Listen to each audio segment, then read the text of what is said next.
नमस्कार। आज हम वसंत भाग 1 के अंतर्गत इसके चौथे पाठ, जिसका नाम है चांद से थोड़ी सी गप्पें, हम इसके कुछ महत्वपूर्ण बहुविकल्पीय प्रश्न यानी कि मल्टीपल चॉइस क्वेश्चंस का अध्ययन करेंगे। पहला प्रश्न दिया गया है, चांद से थोड़ी सी गप्पें, इस कविता के कवि का क्या नाम है? 4 ऑप्शंस दिए गए हैं, रघुवीर सहाय, सुमित्रा नंदन पंत, केदारनाथ अग्रवाल और शमशेर बहादुर सिंह। पाठ के कवि का नाम है शमशेर बहादुर सिंह, यानी कि ऑप्शन डी इसका सही उत्तर माना जाएगा। दूसरे प्रश्न में पूछा गया है कि कवि के अनुसार चांद कैसा नजर आता है? ऑप्शन ए गोल, ऑप्शन बी चकोर, ऑप्शन सी त्रिभुजाकार या फिर ऑप्शन डी चपटा।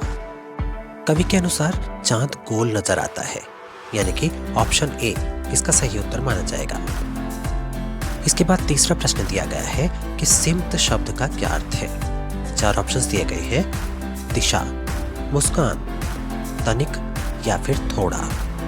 सिमत शब्द का अर्थ होता है दिशा, यानी कि ऑप्शन ए यही इसका सही उत्तर माना जाएगा। अगले प्रश्न 4 में चांद ने क्या पहना हुआ है? ऑप्शन ए दिया गया है कपड़े, ऑप्शन बी में वायु, ऑप्शन सी में दिया गया है आकाश या फिर ऑप्शन डी कुछ नहीं। कविता के अनुसार चांद ने आकाश को पहन रखा है, यानी कि ऑप्शन सी इसका सही उत्तर माना जाएगा। अगले प्रश्न में पूछा गया है कि प्रस्तुत कविता में किसकी कल्पनाओं का वर्णन किया गया है? ऑप्शन ए एक कवि की कल्पनाओं का, ऑप्शन बी एक बालिका की कल्पनाओं का, ऑप्शन सी एक स्त्री की कल्पनाओं का या फिर ऑप्शन डी एक बड़े लड़के की कल्पनाओं का। प्रस्तुत कविता के अनुसार एक छोटी बच्ची की कल्पनाओं का वर्णन किया गया है, यानी कि ऑप्शन बी एक बालिका की कल्पनाओं का। ये इसका सही उत्तर माना जाएगा। छठे प्रश्न की ओर बढ़ते हैं। बालिका के अनुसार चांद ने बालिका को निरा क्या समझा है? चालाक, बुद्धू, बीमार या फिर स्वस्थ। बालिका के अनुसार तो चांद ने उसे बुद्धू समझ रखा है, यानी कि ऑप्शन बी इसका सही उत्तर माना जाएगा।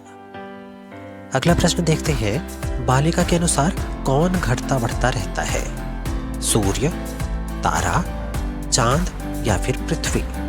बालिका के अनुसार चांद घटता बढ़ता रहता है, जिसके बारे में यह कविता कही गई है, यानी कि ऑप्शन सी इसका सही उत्तर माना जाएगा। 8वें प्रश्न में किस तिथि को चांद पूर्ण दिखाई देता है, यानी कि पूरा दिखाई देता है? ऑप्शन ए अष्टमी को, ऑप्शन बी प्रथमा को, ऑप्शन सी पूर्णिमा को या फिर ऑप्शन डी द्वितीया को। ये बात हम सभी जानते हैं कि पूर्णिमा की रात्रि को पूरा चांद गोल नजर आता है, यानी कि ऑप्शन सी इसका सही उत्तर माना जाएगा। 9वां प्रश्न, चांद का वस्त्र किससे जड़ा हुआ है, यानी किससे सजा हुआ है? तारों से, मोतियों से, फूलों से या फिर बेलों से।